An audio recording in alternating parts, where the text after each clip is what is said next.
In the first half of the year, I was using my standard size traveler's journal for my monthly spreads. While it worked well, there were some areas that didn't work for me, so I made some changes. There was a lot that I loved about my tracker. Primarily, I loved the watercolors. Each time I opened up my tracker and get to paint a little square, my dopamine definitely shot up, and that made me want to keep completing my goals. However, I found that my monthly spreads had extra space that I would try to use but didn't really need. For example, I was stamping a small monthly calendar on my monthly spread, and I never used it. I would always pull up a digital calendar if I wanted to know what was going on that day. Second, I had smudges on my numerical goals, which made me unhappy with how it looked. So I decided to move to a waterproof felt pen for my monthly pages.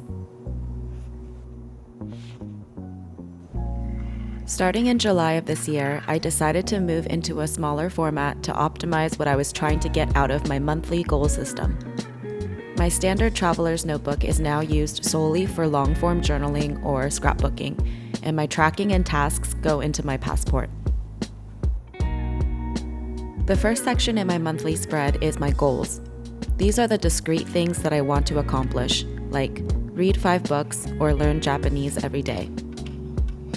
Then, on the bottom of the spread, I put my daily tracker of habits that I want to track. These are mostly yes or no habits, like did I read today, or did I close my fitness rings on my Apple Watch today? On the right side of the spread, I add cumulative trackers. This tracks things like total steps walked this month or total pages read. This helps me to see progress over the course of the month for things I might not do every day. At the end of the month, I tally all the habits and totals to see if I reached my goals or not. In July, I met all of my goals except for one that I added in the last week. I read 7 books, which is 2 more than my goal. I closed my fitness rings on 20 days. I learned a bit of Japanese every day. I went to the pottery studio 5 times this month, and I did 4 one-on-ones with my friends. I'm super proud of how much I accomplished in July. And now I'm going to set up August in a similar format. My first goal is going to stay the same. I plan to read more than 5 books this month.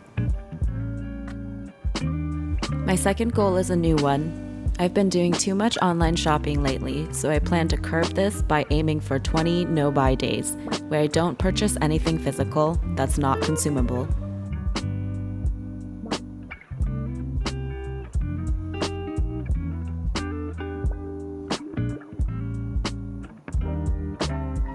The next 4 goals are carried over from last month.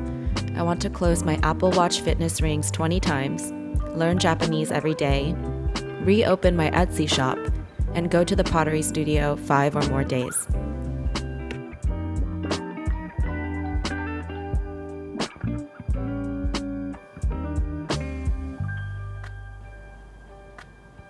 For the goals that are basically every day, I track those in my daily trackers. For pottery, since I'm only aiming for at least 5 days, I add a tracker right underneath that goal.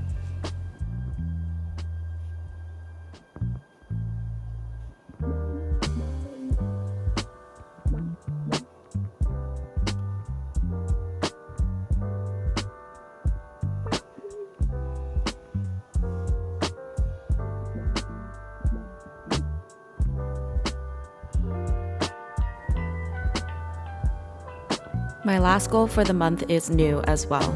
I notice that I'm in bed for about 9 to 10 hours a day, but I get less than 8 hours of sleep typically. So I want to sleep more by sleeping at least 8 hours for 8 or more days. This is something that I want to strive for every day, so I put it in my daily tracker.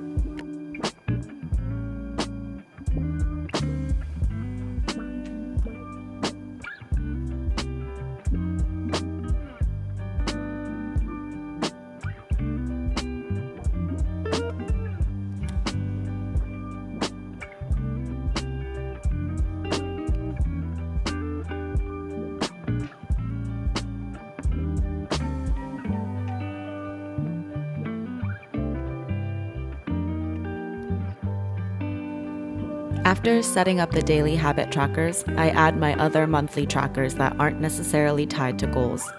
I'm currently tracking how many steps I took, how many YouTube videos I published, and how many Instagram reels I published.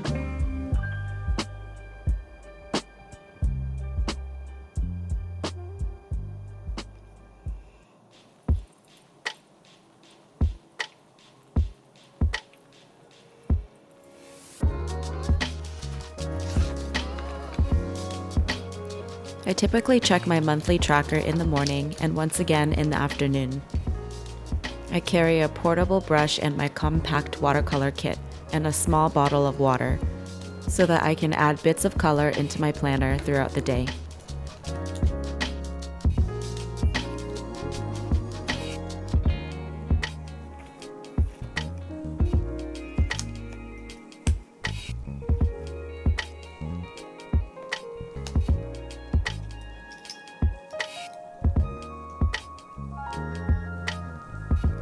To me, August is a golden yellow color, so I'm using that color to fill in the boxes this month.